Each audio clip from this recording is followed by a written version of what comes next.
4, made a searching and fearless moral inventory of ourselves.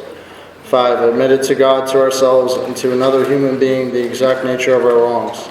6, we're entirely ready to have God remove all these defects of character. 7, humbly ask Him to remove our shortcomings. 8, made a list of all persons we had harmed and became willing to make amends to them all. 9, made direct amends to such people wherever possible, except when to do so would injure them or others. 10, continued to take personal inventory, and when we were wrong, promptly admitted it. 11, sought through prayer and meditation to improve our conscious contact with God, as we understood Him, praying only for knowledge of His will for us and the power to carry that out. 12, having had a spiritual awakening as a result of these steps, we try to carry this message to alcoholics and to practice these principles in all our affairs. Thank you.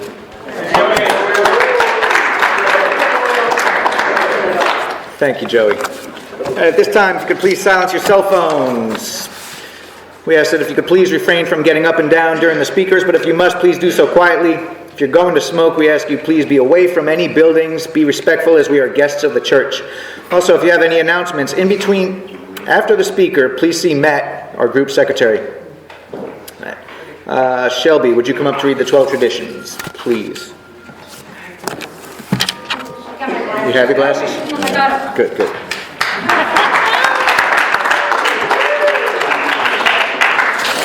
Hi, Shelby Alcoholic.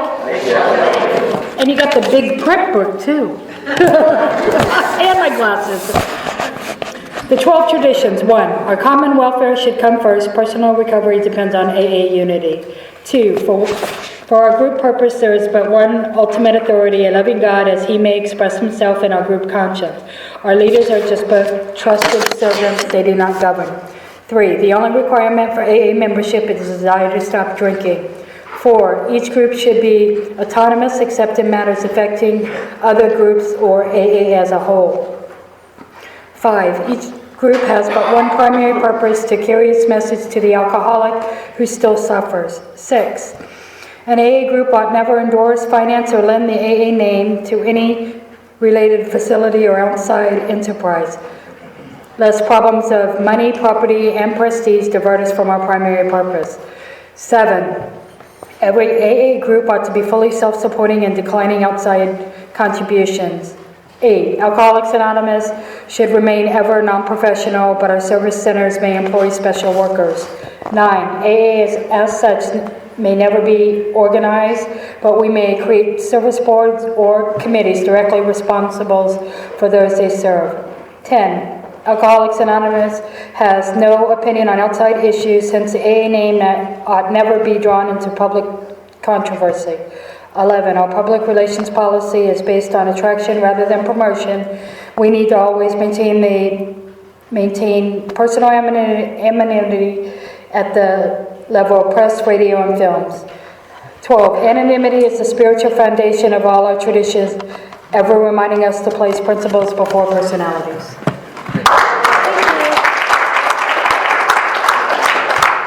Thank you, Shelby. And Diana, would you please come up to do the chips? Hi, I'm Diana. I'm alcoholic. And here at the wonderful Fourth Dimension Group, we give out chips to recognize various lengths of sobriety. First chip we offer is this shining, shimmering silver chip for anybody new or coming back. Do you want a silver chip? I have a silver chip. Okay. And the next chip we have is this ravishing ruby red chip for 1 month, 30 days, 30 nights. And the next chip we offer is this glittering gold chip for 2 months, 60 days, 60 nights.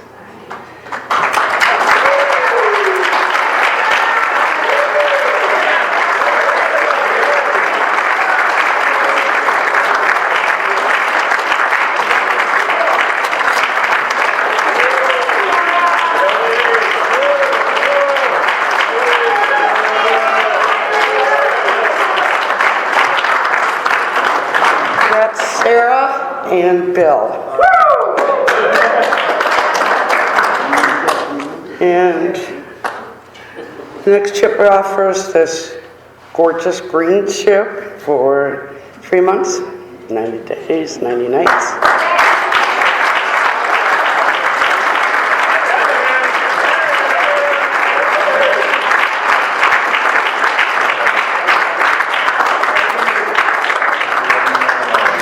And that's Kevin, everyone. And the next chip we offer is this brilliant blue chip for 6 months. 6 months. I'm so busy trying to think of matching words. And this purely passionate purple chip for 9 months.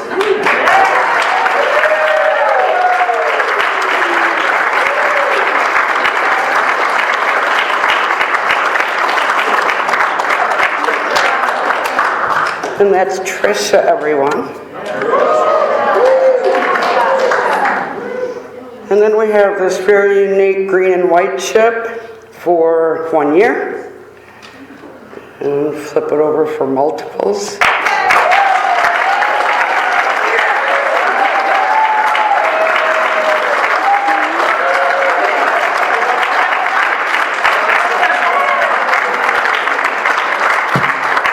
And that's Pat, everyone. She has 16 years today.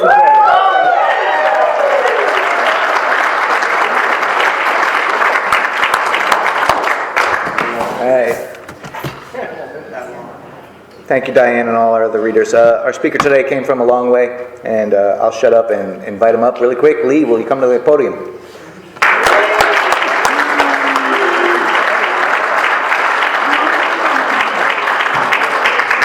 Well, hi, everybody. My name's Lee. I'm an alcoholic. Hey. John's going to be so mad. Anyway, I really appreciate the invitation to come here and be a part of your meeting this evening. Thank you very much. It's a privilege to be able to come and share in Alcoholics Anonymous and to do this. And you should always take every opportunity to do this. If you're ever asked to get up and speak, just get up and do it.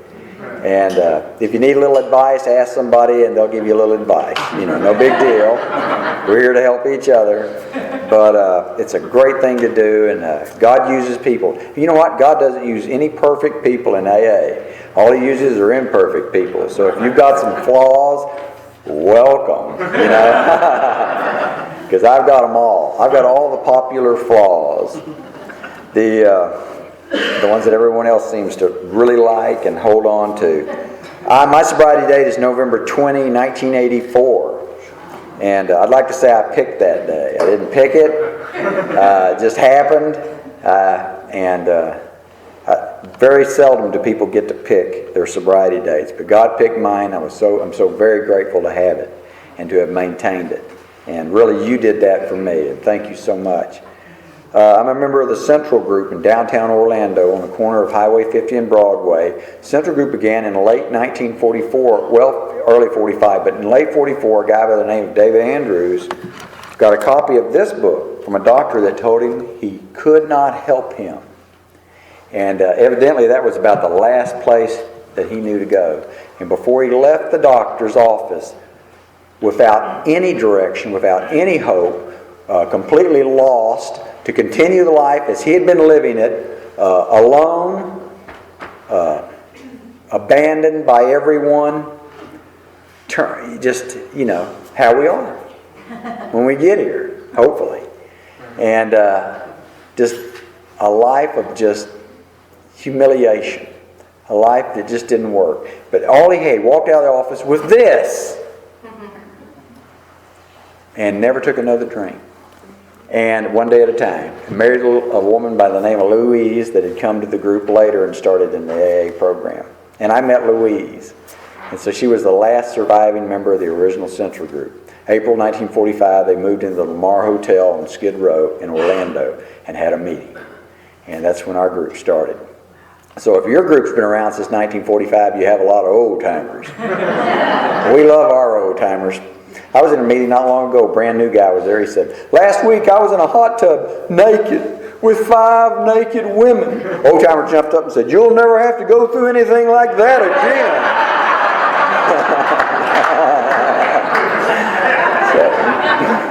So don't give up hope. I heard about an old timer took his wife to the doctor. Nothing really wrong at all. We got a PG-13 group tonight? Yeah, looks like it. Anyway, took his wife to the doctor, and nothing really wrong. The doctor examined her and said, "There's nothing wrong with you at all. You just need sex." She said, "Well, you'll have to tell my husband." The doctor called the old timer in and said, "There's nothing wrong with your wife. She just needs sex. I should probably 3 times a week. I suggest Monday, Wednesday, and Friday." Old timer thought about it and said, "Well, I can get her here on Monday and Wednesday, but Friday she's going to have to take the bus."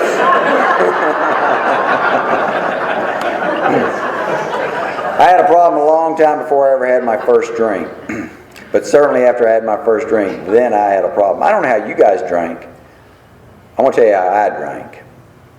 When I drink alcohol, I cannot control the amount of alcohol I drink. The last 3 years of my drinking, when I take a drink of alcohol, I develop an unquenchable thirst for alcohol. It seems like something happens to me. The moment I put it into my body, I can't turn it off.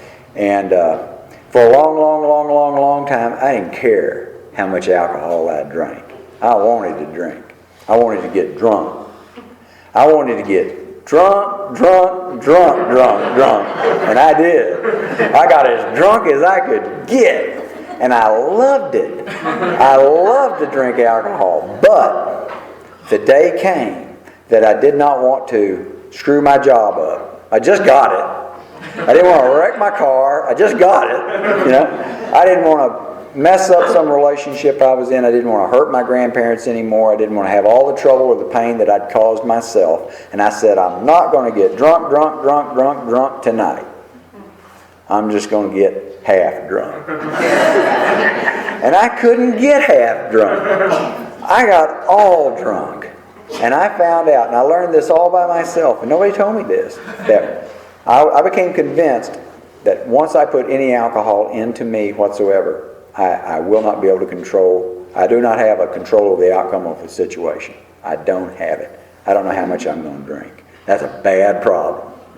When you love to drink the way I love to drink, and you cannot control the amount you drink, once you start, it's a bad problem. But I've got another problem. And it's a lot worse than that. The book says it's my main problem. I've got a mental problem. I've got a problem with my mind. Because when I'd really had enough, when I was done, when I said, this is it, the end, I'm through, I put my foot down, I mean business, everybody's going to be happy now, the plug's in the jug. All of a sudden, I changed my mind. And having a drink of alcohol seems like the best idea I've had in a long time, And I'll go out and I'll have a drink, and I'm in all the trouble I was maybe just 2 weeks ago. And it got so bad for me that I ended up in a room called Alcoholics Anonymous. And since being here, I've found out that it doesn't get a lot worse than that. I heard a guy in a meeting once, he said, on the way to the cemetery, I stopped at an AA meeting. I said, that's me. That's me.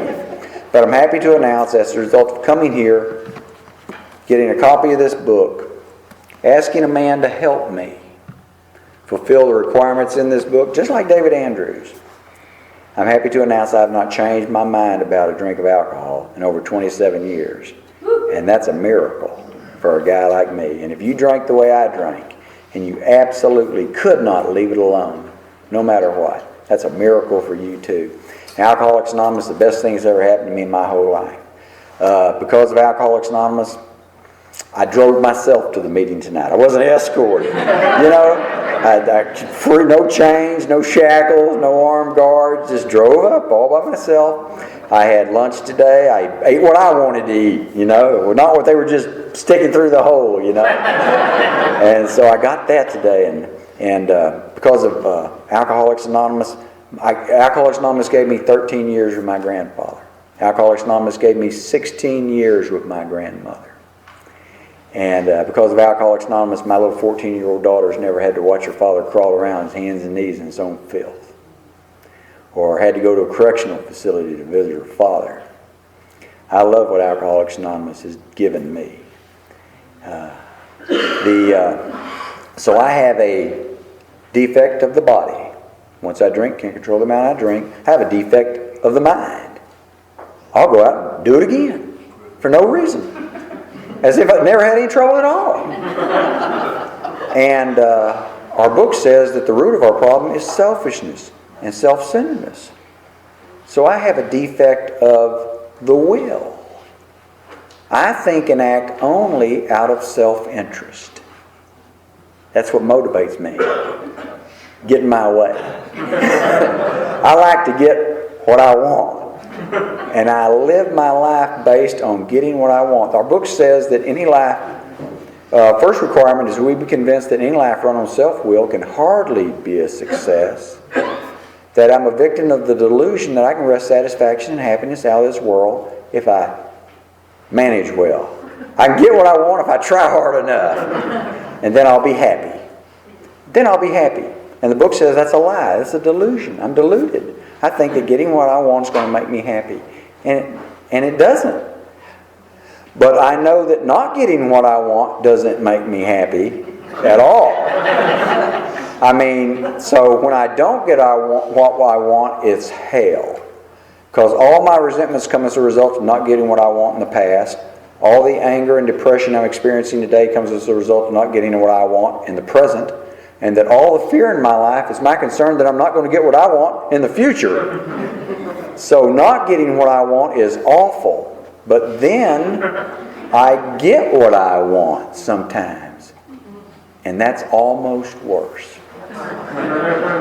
Because then I find out that it didn't work again. It did not make me happy. And all I want to do is be happy. Me. I want to make me happy. So I saw a little guy on TV once that thought he could make himself happy. And he got all he wanted of what he wanted.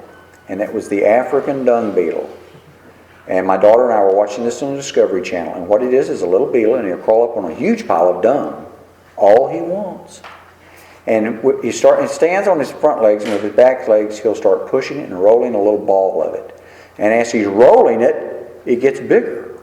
And he'll roll it, and it gets bigger and bigger and more of what he wants. And bigger and bigger. And when it gets so big that he cannot move it any longer, he crawls to the top of it, bores a little hole down into the middle of it, crawls down inside of that thing and lives there.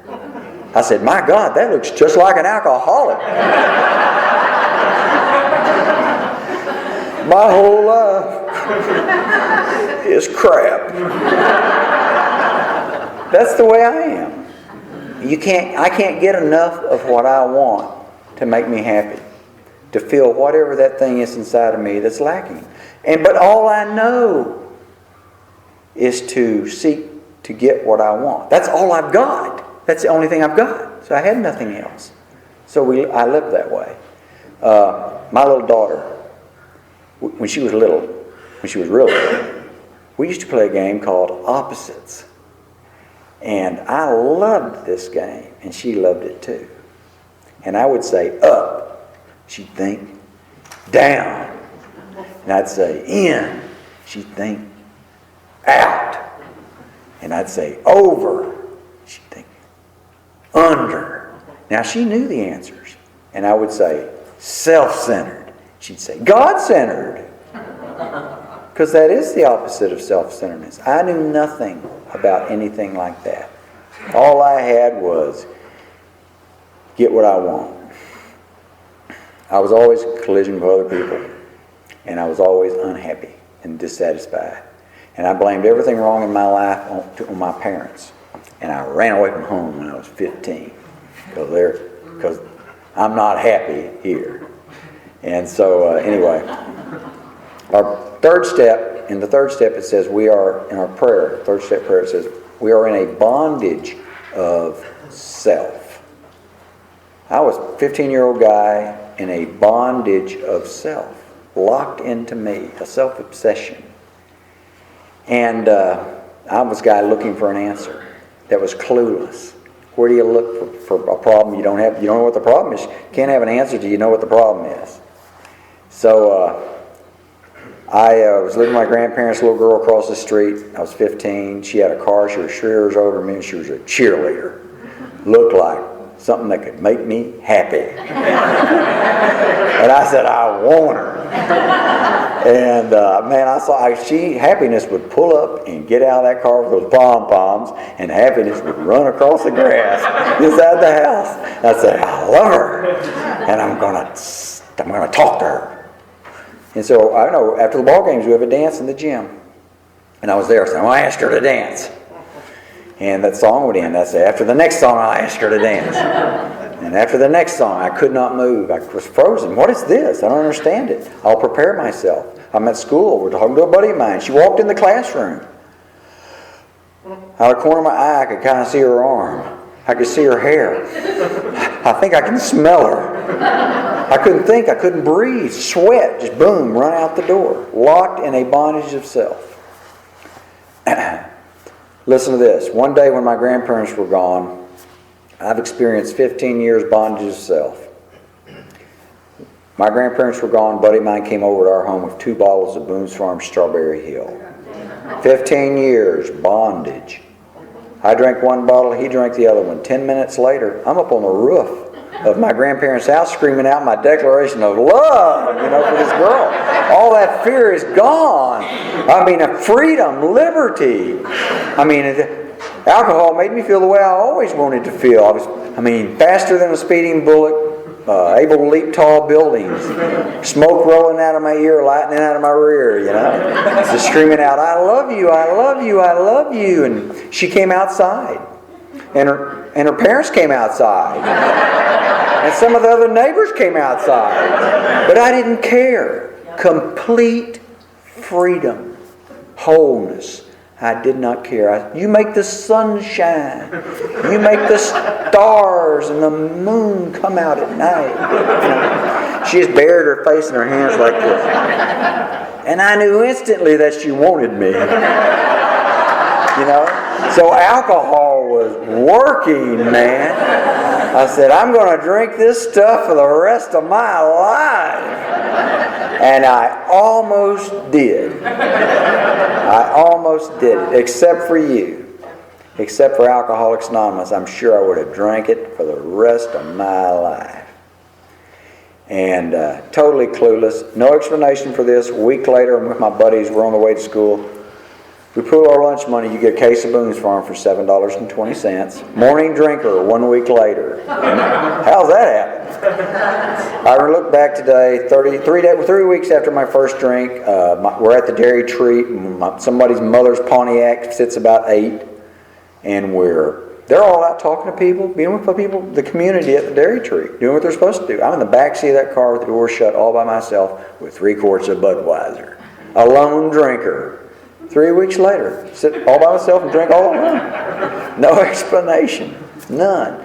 But for me, adding alcohol to my body when I was about 15 years old was just like taking a match and throwing it in a bucket of gasoline. Whoosh! The pilot was lit. All I needed was the fuel. No explanation. Not like that for all of us, but it was like that for me. I was a guy that was just primed for this thing. And that was it for me. I don't think I ever had a social drink in my life. I think since the moment I found out what it could do, I wanted it to do it. And I was ready to get downtown right now. And alcohol would do that for me. Give me enough. So my uncle was chief of police in the city that I lived in Arkansas. And my family, I had a nice family. I don't know how I got this idea. But I decided, my buddies and I, we'll steal.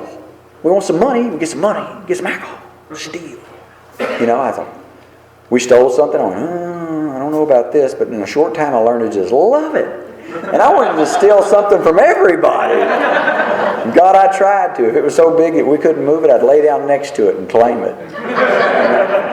And we were rampant in the community that I lived in. God, we just wide open, And I'm 16 years old. I'm as big as I am right now. I could run almost full speed with a washing machine. So what do you do with him? Nothing. Nobody could do anything with me. My grandmother would want to talk to me. No. If I don't want to talk, forget about it. No one could do anything with me at all. Out there. Full all the way. 16 years old, juvenile court. My grandfather, we got to help him. 17 years old, civil court, assault. My grandfather, my God, all the neighbors think. 18 years old, walk down the road where my grandparents live. My grandfather would see me run inside the house screaming to my grandmother, oh my God, he's coming back. She would grab her purse. I would hit the door. Boom, I'm in there then, you know. And she would have her purse clutched to her like this, and my grandfather stand with his arms around a portable television set. And that was the last place I would go. And I went there when I was just sick, tired, hungry, dirty. I mean, I'd been to the party. I'm just going to the party. And the party had smoked my tail again. And I would go there to bathe, eat, get some clean clothes, sleep. God, I need some rest. That party almost killed me, you know. But that's the best I could do at the party. The party was going to get me. I never beat the party. The party smoked me. So anyway, God, man, I drank a lot. I loved it. People would come up to me and say, I thought it was a compliment. People would come up to me and say, boy, you sure drink a lot. And I'd say, oh, thank you. The alcohol created for me an unreal world, and I drank to live in it. And alcohol in me was the best it ever got. I'd never had it so good. I mean, alcohol, I did not know, I'm clueless, but alcohol, I took a drink when I was 15, alcohol became number one. It really did. Alcohol just became number one in my life. I loved my family. I loved sports. I was pretty good at math. I'd had some problems, but I was living with my grandparents. Things were a little better. And those things were important to me. And then I had a drink. Boom, alcohol moved to number one. I didn't even know it. And there wasn't a number two. Alcohol is number one. It really, and then in the later days, alcohol was number one. It was all of it. It was the whole deal. So 19 years old, I went to prison the first time. Clueless. I never even met anybody who'd been in that kind of trouble. And I wound up in a bad place, you know, all this kind of stuff. 19 years old, grown man's penitentiary. So I knew if you heard of scared straight, I thought of that a long time before those other guys. God, I was scared straight. Now, if I ever get out of here, I'll never do anything that could ever get me in trouble like this again. I am done with that. I got out. Hey, every opportunity before me. I got 6 uncles. I had a job, I had a car, I had a perfect, good environment, great, best environment I could possibly have, people that loved me. Second day out, I took a drink, you know, clueless, as if I had power over it anyway. I didn't. I took a drink. Powerlessness over alcohol is not if I drink, I'm going to get drunk. That's one part of it. Powerless over alcohol is I will most definitely drink. I will most definitely drink. I'm powerless over the first one. That's what I'm powerless over. I took a drink. 2 weeks later with the same guys doing the same old things. 2 months after I got out of that mess, I was right back in there again. Take the next 12 years of my life, just stick them in the garbage can. I was in and out and in and out and in and out. Every time I got out of jail, I thought I was free. Every time I got out, I said, I'm never going back. I just want to be a regular guy. I just would like to have a job. I mean, really. I want a job. I want a car. I want some clothes. I want to live somewhere. You know, I want maybe a girlfriend. I mean, it seemed reasonable. I mean, he's got one. What's wrong with me? I'd like to get an education. You know that? I'd take a drink. It doesn't matter. It doesn't matter what I hoped for, what I wanted. All of that went. And I don't think any of that's unreasonable. I could not do it. Alcohol, 1 drink, clueless. And alcohol didn't look like a problem to me. It looked like it helps. You know, it helps me forget. It helps me stay together. It helps me pull together another day. November 1984, move forward. I'm geographic. I'd already been to Michigan, Texas, New York, Oklahoma. I came to Florida. But you know, God, man, you can't stay there. I couldn't stay in any of those places because I already, you know, we just do so much. God.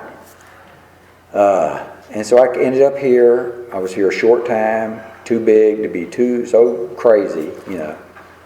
And they grabbed me really quick, put me in the Seminole County Jail. It was there that I was separated from alcohol. Last 3 years of my drinking, I mean, you know, God, man, just desperation, just absolute desperation. I mean, every day, I mean, I wasn't planning on, every day was just like, where am I going to get something to eat? Where am I going to sleep tonight? Where am I going to get some money? How am I going to get drunk? How am I going to get what I need? Whatever I needed. What, I mean, you know, just every day was that was, you know, that was it. Last 3 years, it's only by the grace of God I'm here. I don't know how many times emergency vehicles came out. I have a hazy memory of flashing blue lights and red lights, somebody picking me up off the ground, my head busted open. Somebody taking me to some place, police trying to straighten me out somehow. I'm standing in the jail, and I hear AA meeting. My first thought was, why would they have one of those here? A man came to a jail. That's how I got here tonight. Man came to a jail.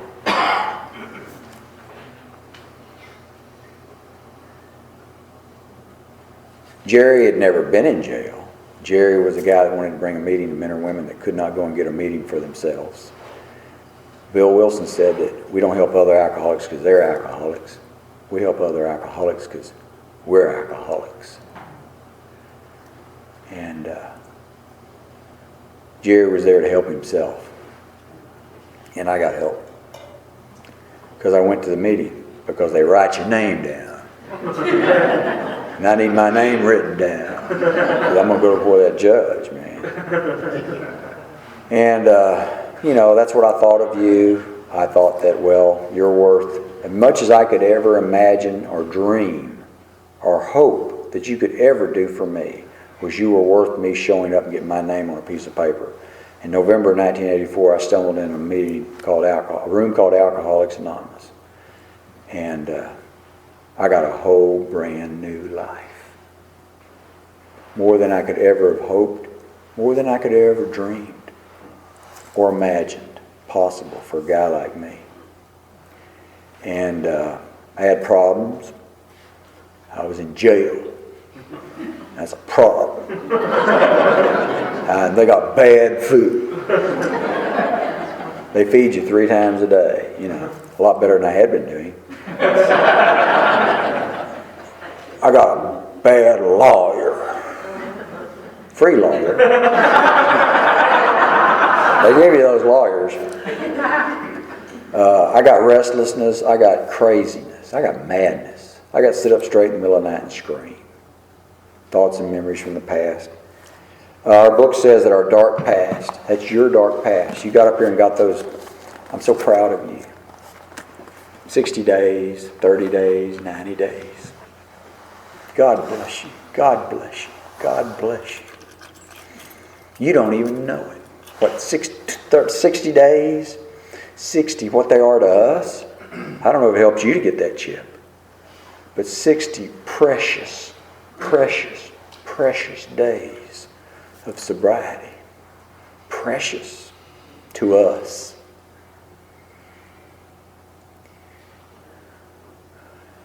Your dark past is the greatest possession you have. That's what our book says.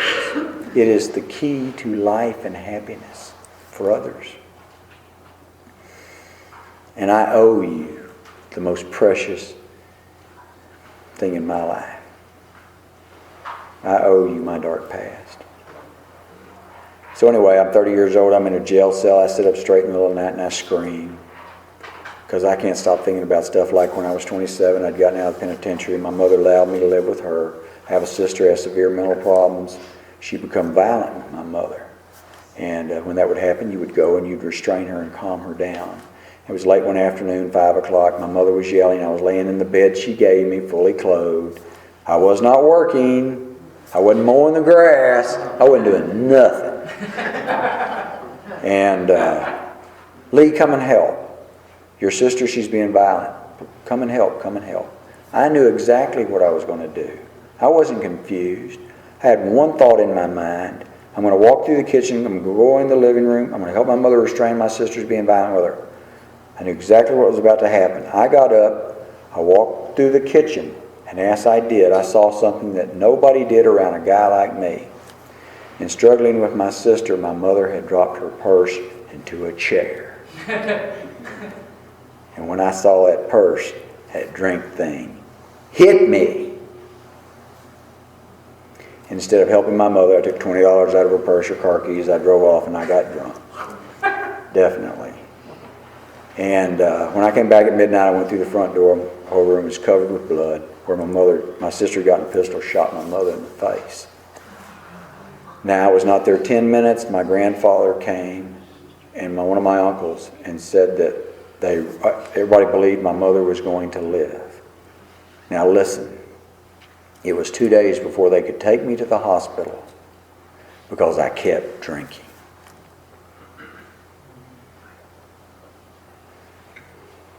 So, I'm 30 years old. I'm in a jail cell. I've got a copy of this book because a man named Jerry wanted to help other alcoholics to help himself. And I'm reading this book.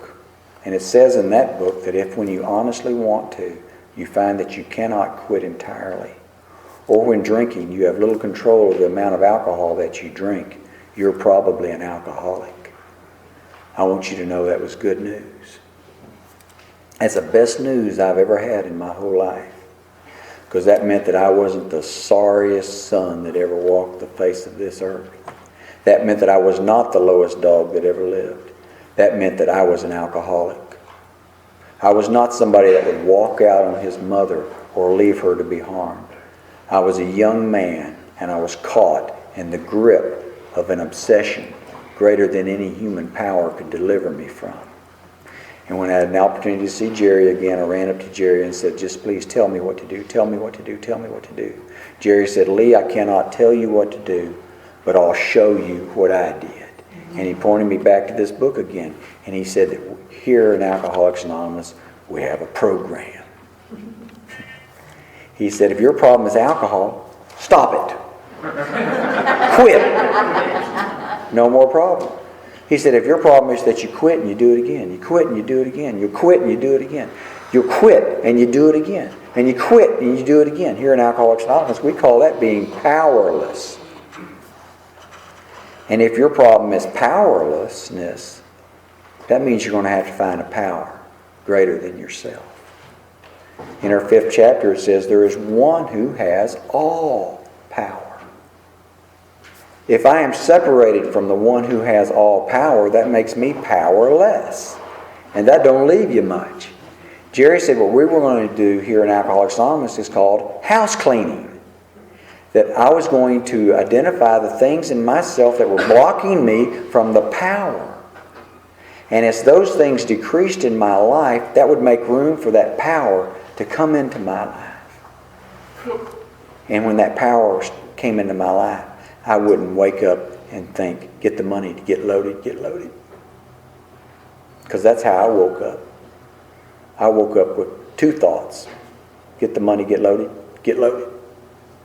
Get the money, get loaded, get loaded. Get the money, get loaded, get loaded. Get the money, get loaded, get loaded. That's how I woke up. And so I said, okay. And I was standing in the meeting there in the jail once, and the guy said, I said, what's this all about? And the steps were on the wall. He goes, well, that's what it's all about. And I remember reading those, the first time I'd ever seen them in my life. And I said, that's what I need to do? I've lived this way for 15 years. And if I do that, I don't have to live this way anymore? Thank you. Thank you. I saw nothing objectionable. And we got down to business with that thing. We did a 3rd step. I started a 4th step. And if you're new and you're worried about that 4th step, hey, that's not a list of who you are. That's a list of who you aren't. That's what we're going to get rid of. 4 times in our text it says we're going to get rid of it, we're going to get rid of it, we're going to get rid of it. You're in a hot air balloon, you want to go higher, what do? You get rid of something. Go higher. A statue, a beautiful statue, a woman, long flowing gown. They asked the sculptor, how did you do that? He said, I got rid of what was ugly, and this is what was left. That's what we're going to do in this house cleaning process. We're going to get rid of who you aren't, who you never were, what God never intended for you. And I did a 5th step right there. All my life it was 2 Lees. It's 2 Lees. And there's one Lee, hi, good Lee, and there's another Lee. Secret Lee. Real secret. Nobody saw that guy. Nobody. And I went into a room with a guy, took my inventory and a bunch of secrets. And a guy from Alcoholics Anonymous came out sometime later. I wasn't 2 Lees anymore. I was 1 Lee for the first time in my life. 1 whole Lee. And I have an opportunity to maintain that. Until we reveal ourselves to the minds and hearts of another, we're alone. And we don't have to be alone anymore. There's 2 kinds of... we walk through the door in Alcoholics Anonymous. Sometimes there's a big sign that says, you're not alone anymore. That's physically alone. But until we open up and we tell other people, they say, if alcohol's not our problem, what is our problem? Well, where does it hurt? That's my alcoholism. So we've got something to do. We have a program. We have a program. So we can heal from that stuff. And we can be the men and women that God put us here to be in the first place. I'd like to tell you when I went before the judge and explained how good I was doing in AA, he said, wow, you can go home right now. That didn't happen. He said, we're going to give you a little something to help you clean up that mess you made. And I got my first 2 years of sobriety in Florida State Penitentiary.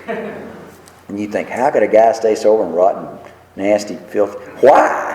Why would a guy stay sober, rotten, nasty, filthy, snake pit? Let me tell you this. There's not a place so lost. There's not a place so alone. There's not a place so dirty that God can't get in there and help you stay sober if you mean business.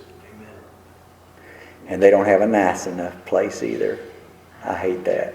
They take an alcoholic and they put him in the most wonderful place, all the frills, every amenity. If you don't mean business, you can't have this deal. This is not for those who need it. It's not for those who want it. Alcoholics Anonymous can only work for people who do it. So if you're having trouble with it, you're not doing it enough. Do some more. There's not a person in this room who doesn't want to see you make it.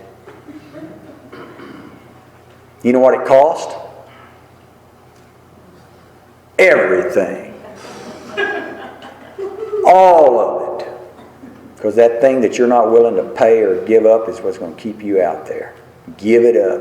It's not worth it. God's got something so much better for you. So much better. So much better. Let me tell you about that now. I got out. I did my 2 years. I got out. Man, I'm going to AA. I'm going to AA. I'm going to get out. I'm going to AA. 2 men from AA are picking me up. I walked through the gates and just fear gripped me. I didn't know what was going to happen. Felt like prisoners written across my forehead. They took me straight to a meeting. 15 people was sharing around the room real quick. And I said, when it's my turn, I'll say my name and pass. I'm not going to tell them. I just got out of, And a few people shared, and I said, when it's my name, I'll say my name and pass. That's what you do. Just pass. I'm not going to tell them. It was my turn. I said, my name's Leon. I just got out of jail. Guy chairing the meeting said, well, we're glad you're out. And if you really mean business about doing something about changing your life, you've come to the right place. You didn't care where I'd been or what I'd done. All you cared about was what I was willing to do about my recovery and how you could help me. That's all I've ever found in Alcoholics Anonymous was people that wanted to help me, no matter what. I've never been asked to leave a meeting of Alcoholics Anonymous. I've never told I was too bad I couldn't make it here. I always heard, Lee, if you'll do it, it'll work for you. If you put forth the action this year, it'll work for you. If you don't drink today, you'll never have to take another drink because it's always today. And if you don't drink, you can't get drunk. Every day is a new beginning. I don't have to drink until after I've had a drink. And I was through. I was through. Let me tell you this. If you just through, God, I was through. Those last 3 years I was through and didn't have a way out. If you're through, AA becomes something that you can't screw up. Think of that. I mean, I screwed up everything in my whole life. God, there was nothing I didn't screw up. I screwed everything up. And now I come here with a desire to stop drinking. A desire to stay sober. A desire to stop drinking. That's what you got to have. You want a ticket? How big is that? A desire to stop drinking. It's a big ticket. Because that's all I came here with. And it's lasted 27 years. That's all you got to have. You got that. You can't screw this deal up. You can't screw it up. I'm in something that's just made perfect, just for me. An alcoholic. You know, something just for me that I can't screw up. That doesn't mean I'm going to be perfect. That just means that I can't screw it up. I guarantee you won't be perfect. We only had one of those. We don't need another one. So if you're flawed and imperfect and you're making mistakes, welcome. Just don't let that mistake keep you from your seat, because that's your seat. And nobody can take it from you. But you can give it up. So don't give it up. Just come back in here and say, yes, I screwed up. Sorry. What do you want me to do? I'll do it. I had 11 jobs the first 18 months I was out. I wasn't any better at that sober than I was drunk. Every job I had one thing wrong with it. They wanted me to work.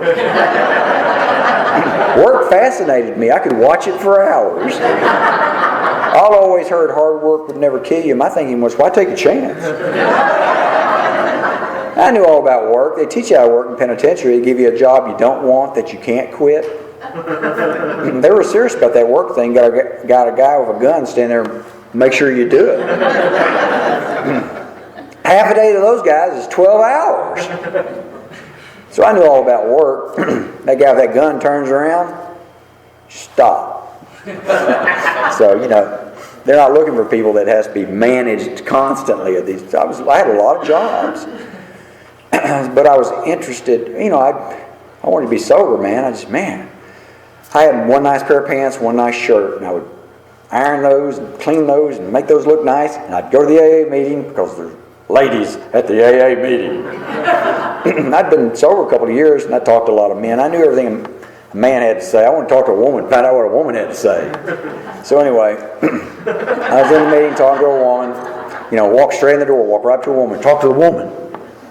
And old-timer way on the other side of the room, ruthless, intrusive people. Have you got a job? No. Get a job. And I said, okay. You know, the guy came up to me after the meeting, handed me a business card. We need some people immediately. This guy called me. They need people immediately. Call him tomorrow. I'll put in a good word for you. I went down there. I called the guy up the next day. Went back to my place. Called the guy up the next morning. And he said, yeah, we need some people. Come down here tomorrow. Bring your resume. Click.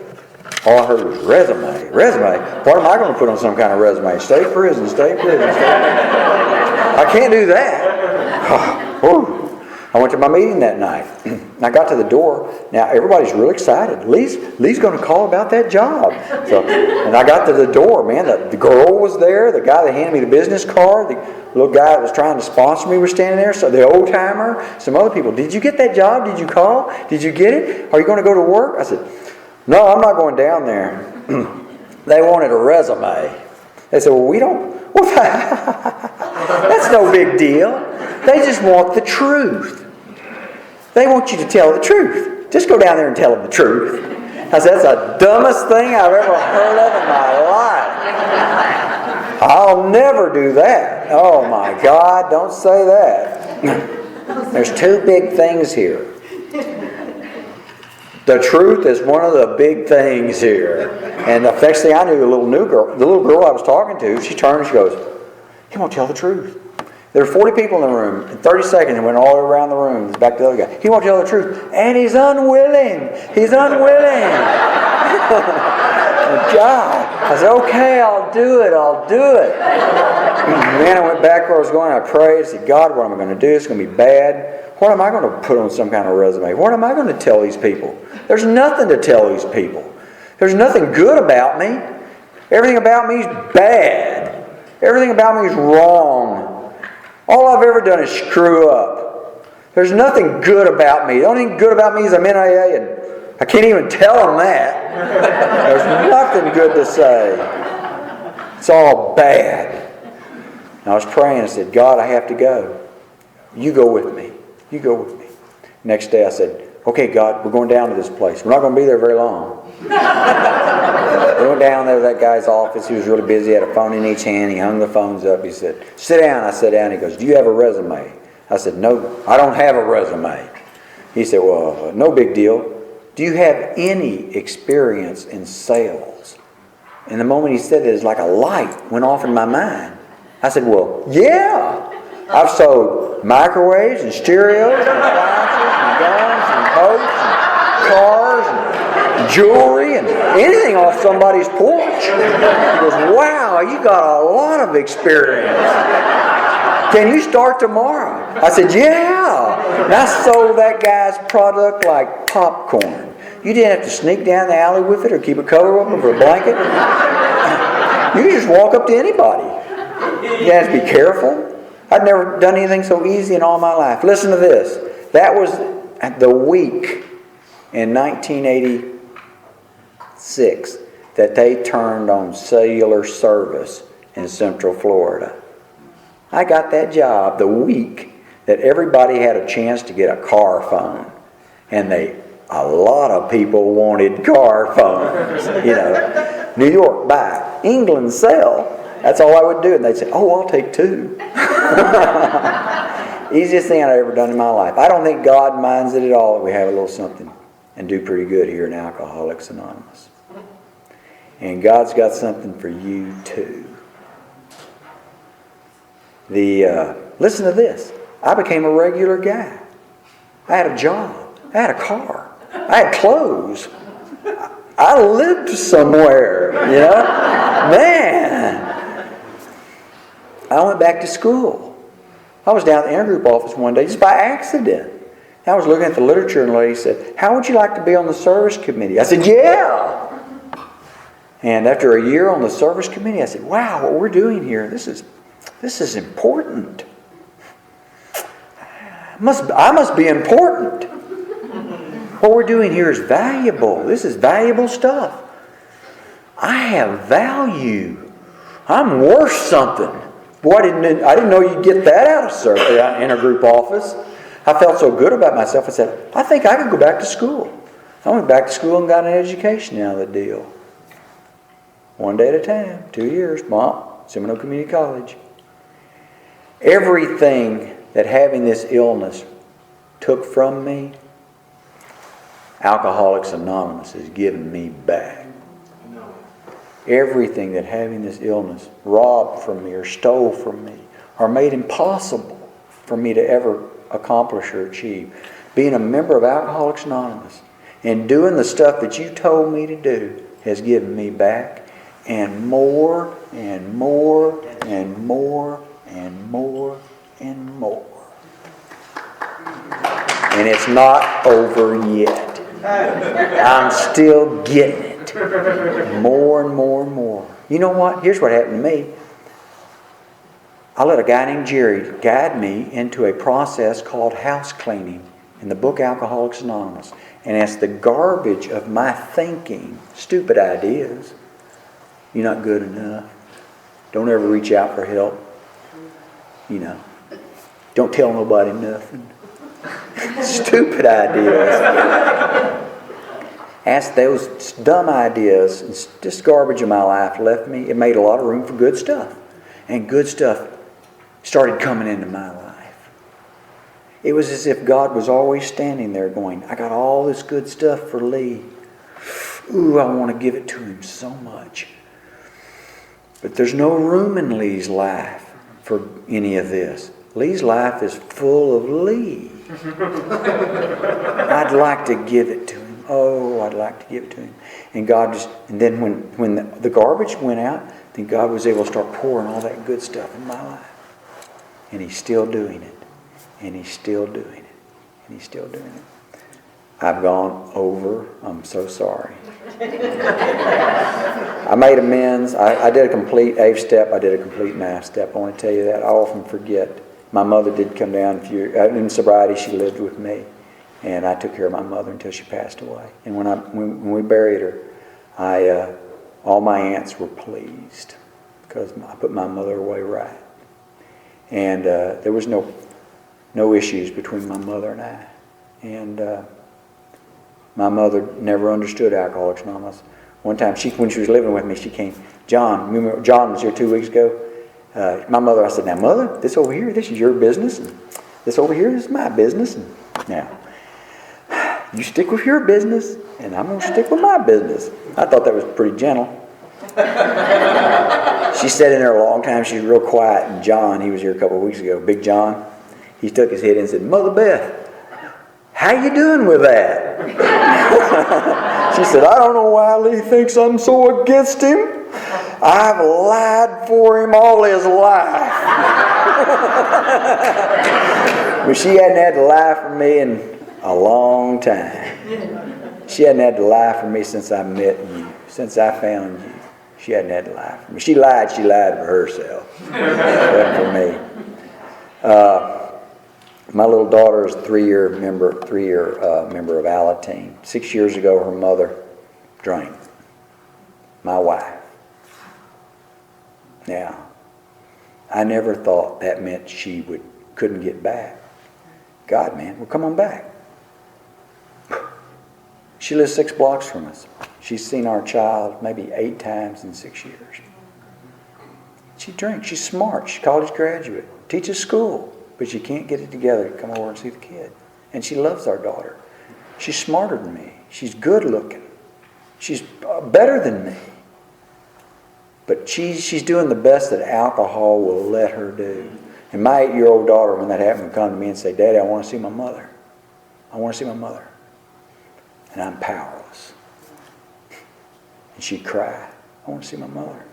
And her whole life was, I don't get to see my mother. I love my mother. Why can't I see my mother? That was her whole life. When she was 10, we were at a conference and she heard the Alateen speaker and she came up to me after the meeting and said, Daddy, I need a program. And I'm powerless. And I can't give my baby a program.